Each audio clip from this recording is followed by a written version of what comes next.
उत्तर प्रदेश के संभल में फिर एक कथित रूप से प्राचीन कुआं और शिवलिंग मिलने की खबर है।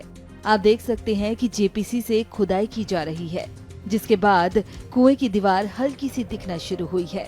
इस कुएं के बारे में वहां मौजूद नगर पालिका परिषद के अधिकारी ने पूरी जानकारी दी।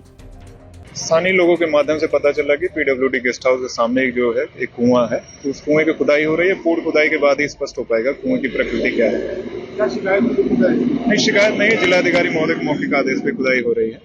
खुदाई के उपरांत पता चल जाएगा कुआं है। कुछ अधिकारियों को दिशा निर्देश नहीं, ऐसा कोई दिशा निर्देश नहीं। जैसे कि आप जान ही रहे हैं कि पूरे संभल जिले में जो है एक अभियान के तहत जो प्राचीन कूप और तीर्थ है उनका जीर्णोद्धार हो रहा है, उसी के तहत ये कूप भी है। अब इसकी प्रकृति स्पष्ट होने के बाद ही हम कह पाएंगे प्राचीन है कि ये सामान्य कुआं है। सर, जेसीबी चलाई गई है यहाँ पर, क्या कुछ दीप वगैरह दिखाई दी? नहीं, दीप नहीं, उसके आउटर जो उसकी परिधि है, कुएं की परिधि हमें दिखी है।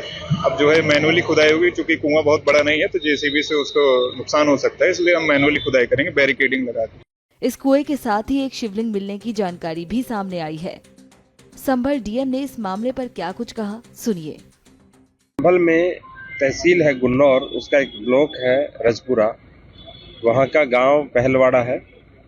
वहाँ माहवा नदी के पुनरुद्धार का कार्यक्रम मनरेगा के द्वारा किया जा रहा था और उसी नदी पुनरुद्धार के अंतर्गत जब पहलवाड़ा के अंदर खुदाई की गई तो 2 फरवरी 2025 अभी रात्रि में कुछ ग्रामीणों ने सूचना दी कि वहाँ एक शिवलिंग है और धरती से अपने आप पानी बाहर आ रहा है।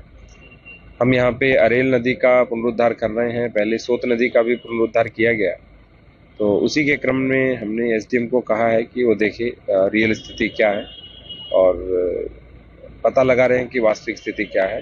वर्तमान में आसपास के जो ग्रामीण हैं उनकी भीड़ एकत्र हो गई है और वहाँ पूजा पाठ इत्यादि उनके द्वारा किया जा रहा है। सर, कितने तीर्थों को लेकर इस समय कार्य किया जा रहा है? हम तो सभी तीर्थों को लेकर काम कर रहे हैं। कुल 87 तीर्थ हैं, 5 महातीर्थ हैं, उन सभी को लेकर के काम कर रहे हैं। तो कितने कूप अब तक बाहर आ चुके हैं? जो कूप तो लगभग सारे आ चुके हैं। 17 का आइडेंटिफिकेशन हो चुका है, 2 का आइडेंटिफिकेशन होना बाकी है। जो तीर्थ है वो 41 आ चुके हैं। तो संभल के तीर्थों को लेकर क्या अगला कदम उठाया जाएगा? पर्यटन विभाग के माध्यम से, जो धर्मार्थ कार्य विभाग है उनके माध्यम से, उसके अतिरिक्त ग्राम के बजट से और नगर पालिका परिषद के बजट से और CSR के माध्यम से कन्वर्जेंस करके हम सभी तीर्थों का पुनरुद्धार कर रहे हैं।